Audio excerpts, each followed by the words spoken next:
और आपको बताएं कि पीटीआई पार्लिमानी पार्टी के इजलास से इमरान खान की गुफ्तगू सामने आई है। कहते हैं मुराद सईद ने जिस तरीके से लोगों को मोबिलाइज किया वो काबिल तारीफ है। अब्दुल कादिर हमारे नुमाइंदे साथ हैं, उनसे मजीद जान लेते हैं। कादिर बताइए।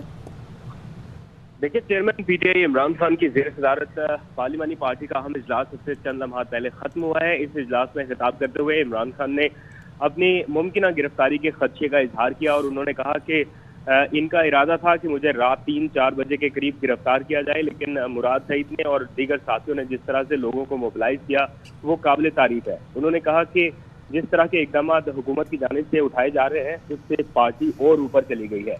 उन्होंने कहा कि मेरा हमेशा तर्ज अमल ये रहा कि जब मैच फंसा हो तो दूसरा प्रेशर में आता है।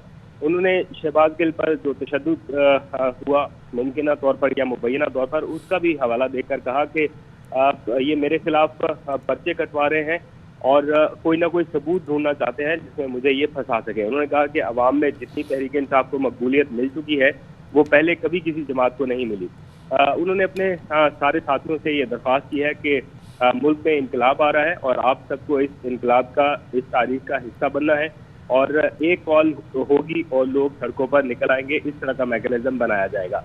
तो चेयरमैन पीटीआई इमरान खान की ज़ेर सदारत होने वाला ये इजलास खत्म हो चुका है। कादिर, बहुत शुक्रिया।